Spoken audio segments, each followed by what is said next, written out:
사이다 무비튼. 내 이름은 유도희. 남편 한진상과 둘이서 살고 있다. 남편과의 사이는 좋은 편이지만 결혼 초부터 시댁 식구들한테는 줄곧 거부감을 느껴왔다. 추석이나 설에 시부모님, 시누이 부부, 그리고 시누이 조카와 같이 보내는 시간은 내게 있어 고문을 연상시켰고 겨우 1년에 2번 얼굴을 보는 건데도 스트레스에 시달렸다.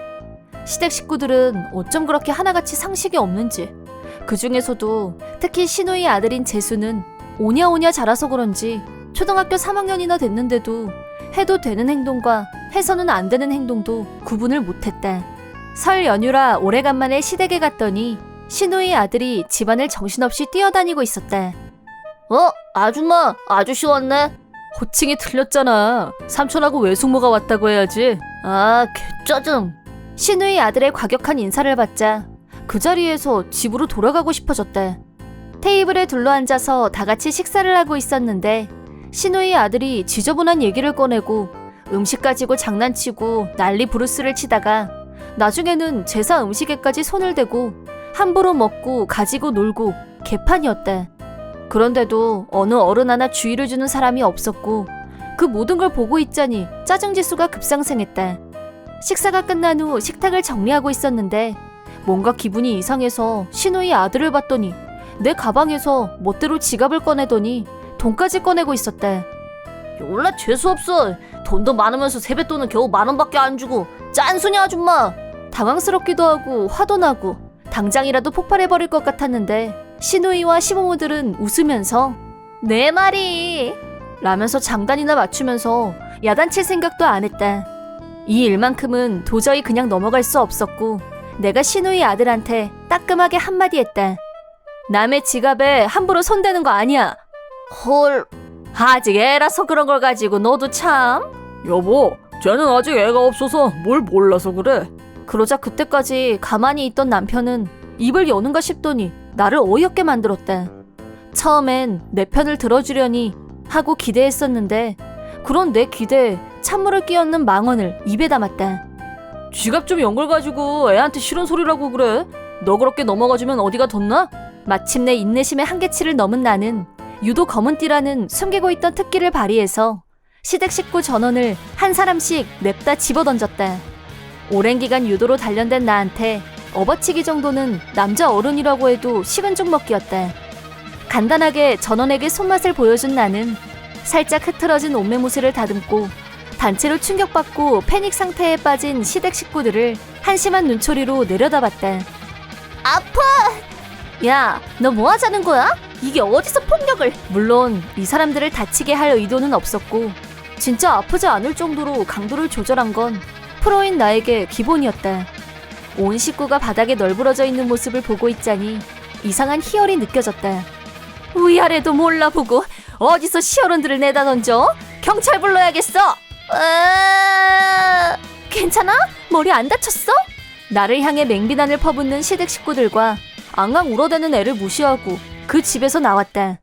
그 길로 친정으로 간 나는 핸드폰 전원을 끄고 친정 엄마와 남은 설 연휴를 즐겼다. 우리 부모님은 몇 년 전에 이혼하셨고 친정집엔 엄마 혼자 살고 계셨다. 두 분의 이혼 사유는 가치관의 차이라고 하셨다. 경찰관이었던 아버지의 영향으로 유도를 시작한 나는 비록 두 분이 이혼은 하셨지만 아버지에 대한 존경심은 변함없었다. 친정에서 며칠씩 지낸 건 아주 오래간만이었고 집에 있다 보니 아빠도 보고 싶어서 연락했더니 조만간 들리겠다고 하셨다. 그날 저녁엔 엄마와 둘이서 오랜만에 같이 술도 마시고 하소연도 하고 얘기를 많이 했더니 피곤해서 바로 잠이 들었다. 다음날 초인종이 울리길래 아빠가 왔나 싶어서 바로 나갔는데 예상과는 달리 시어머니와 남편이었다. 시어머니는 문을 열자마자 소리를 지르기 시작했고 심지어 우리 엄마한테까지도 막대했다. 우리 채수가 너한테 폭행당하고 나서 PTSD 진단받고 학교도 못 간 거 알아? 내가 너 고소해서 깜방에 쳐넣을 거야. 당장 무릎 꿇고 사과해. 위자료 내놔! 정신 나간 사람처럼 흥분해서 계속 소리치는 시어머니를 나와 엄마는 그저 쳐다만 봤다. 우리 엄마 말 똑바로 들어. 나도 너랑 이혼할 거니까 위자료 준비해. 이혼하는 건 좋은데 변호사 앞에서 얘기해. 그리고 이렇게 막무가내로 소리치면 동네 민폐니까 그만 나가줘. 돌아가라고 했지만 시어머니는 들은 채도 하지 않았다.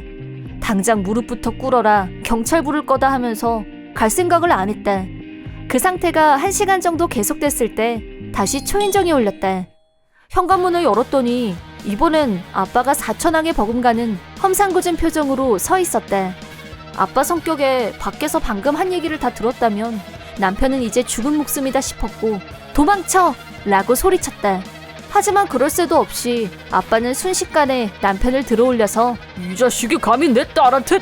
라고 소리치며 엎어치기로 바닥에 내동댕이 쳤다. 시어머니는 놀라서 남편을 버려두고 혼자 도망쳤고 남편은 일어서지도 못하고 있었다. 나중에 알고 보니 엄마가 몰래 아빠한테 SOS를 보냈었다고 한다. 나는 어질러진 방안을 정리했고 엄마와 아빠는 남편을 무릎 꿇게 하고 설교를 시작했다. 남편은 울면서 잘못했다고 했지만 나도 부모님도 이미 그 사과를 받아들일 마음이 없었다. 집 밖으로 쫓겨난 남편은 완전히 풀이 죽어서 터덜터덜 걸어갔다. 그동안 네가 마음고생이 심했겠어. 또 무슨 일이 있으면 아빠한테 연락하고. 아빠 고마워. 고맙긴. 아빠로서 당연히 해야 할 일을 한 건데. 아빠는 쿨하게 한마디 하고는 바로 가셨다. 그 든든한 모습이란 아빠에 대한 존경심이 더욱 커지는 순간이었다. 그날 된통 당한 뒤로 겁을 먹었는지 남편과 시어머니가 다시 찾아와서 횡포를 부리는 일은 없었다. 냉정을 되찾고 이성적으로 여러 번 숙고한 결과 역시 남편과 그 가족들과는 다시는 엮이고 싶지 않았고 이혼을 결심했다. 남편을 불러서 최종적으로 얘기하면서 결론은 이혼이라고 말하고 이혼 서류를 내밀었다. 남편은 그냥 던진 말이었는데 정말 이혼하자고 나올 줄은 몰랐던 눈치였다. 그래서인지 처음엔 이혼 서류에 사인하지 않겠다고 버티는 자세를 취하면서 심지어는 나더러 집으로 돌아와. 그만 화해하고 우리 다시 잘 지내자. 라는 망언을 물론 거절했다. 자그마치 신년벽두에 내 남편이 얼마나 무개념한 인간인지 깨달았는데 어림없는 소리. 이혼할 결심에 추호의 흔들림도 없던 나는 버티기로 나오는 남편에게 변호사를 선임하겠다고 선언했다. 구제의 현실을 깨달았는지 남편은 마지못해 사인을 했고 다음날 구청에 가서 바로 접수시켰다.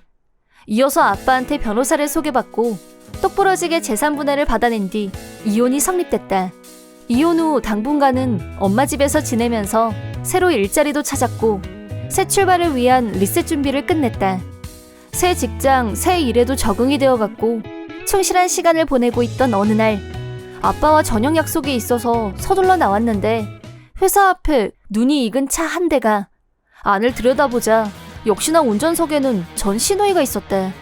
시누이도 나를 발견하고 차에서 내리더니 성큼성큼 내 앞으로 걸어와서는 멱살을 붙잡고 폭언을 쏟기 시작했대. 진정하세요. 사람들이 봐요. 지금 그딴 게 문제야? 네가 감히 우리 재수한테 손찌검을 해? 걔가 그때 일로 충격받아서 몸이 말이 아니야. 체육 수업을 앉아서 참관만 하고 있다고. 전 나름 조절해서 가볍게 던진 거예요. 이혼했다고 다 끝이라고 착각하지 마. 위자료 1억 내놓을 때까지 물고 늘어질 거니까. 글쎄요, 그게 뭘 근거로 위자료로 1억을 달라는 건지 어이가 없어서 듣고만 있었는데 그때 아빠가 나와 만나기로 한 약속 시간에 나타났다. 당장 그 손 좀 치워줄래? 위풍당당한 풍채의 아빠가 무서운 얼굴로 노려보자 시누이는 그 표정이 사색됐다. 위자료 어쩌고 한 거 같은데 그쪽 아들이 우리 딸 지갑에서 돈을 훔치려고 했다면 그건 절도 아닌가? 그러니까 아빠의 근엄한 태도를 보고 위축된 시누이는 갑자기 꿀먹은 벙어리가 됐다. 여기서 내 딸한테 되지도 않는 협박할 시간에 집에 가서 아들 교육이나 똑바로 다시 해. 시누이는 겁에 질려서 벌벌 떨면서 차에 올라탔고 부랴부랴 도망쳤다. 그날을 마지막으로 시누이도 두 번 다시 내 앞에 얼쩡거리는 일은 없었다. 언제 어디서나 내가 곤란할 때 나타나서 나를 구해주는 정의의 사자, 나의 슈퍼맨 우리 아빠. 몇 년 후 소문으로 듣자 하니 시누이 아들은 중고등학교에 올라간 후 소매치기를 밥 먹듯이 하는 상습범이 됐고 몇 번이나 발각돼서 경찰에 넘겨졌다고 한다. 전 시누이는 남편한테 당신이 애를 오냐오냐 키워서 애가 이 모양 이 꼴이 된 거잖아 라고 책임을 전가했고 시누이는 그 말을 그대로 전 시부모에게 돌려주면서 가족 전체가 니 탓 내 탓하면서 개싸움이 벌어졌다고 한다. 전 남편이 중재를 하려고 했지만 한 번 벌어진 가족 싸움은 봉합이 안 됐고 서로 등을 돌리고 말았다. 결국 신우이는 이혼 후 싱글마더가 됐고 소매치기 상습범, 아들 뒤치다꺼리를 혼자서 하다가 노이로즈에 걸렸다나 뭐라나. 마침내 삐뚤어진 아들을 바로잡고자 야단을 쳤지만 이미 때를 놓친 지 오래였다. 야단을 맞아본 적이 없는 전 시누이 아들에겐 오히려 역효과만 부추겼고 전 시누이는 자신의 무능함을 통감해야만 했다. 나는 실패한 결혼 생활 동안 몰상식한 인간들의 끝판왕을 보면서 인간 불신에 빠져 있었지만 그나마 이혼 후에는 그런 사람들 때문에 쓸데없는 스트레스를 받지 않아도 돼서 정말 다행이라고 생각하고 있다. 이 일을 교훈 삼아 다음 연애를 할 때는 그 가족들까지 면밀히 살펴야겠다고 꾹꾹 머릿속에 새겨 넣었다. 그리고 내가 가장 힘들 때 항상 옆에서 나에게 힘이 되어준 부모님께 효도하는 좋은 딸이 되어야겠다고 다짐해본다. 이번 영상은 어떠셨나요? 재밌게 보셨다면 구독, 좋아요에 댓글까지 달아주시면 감사하겠습니다. 그럼 다음 영상에서 만나요.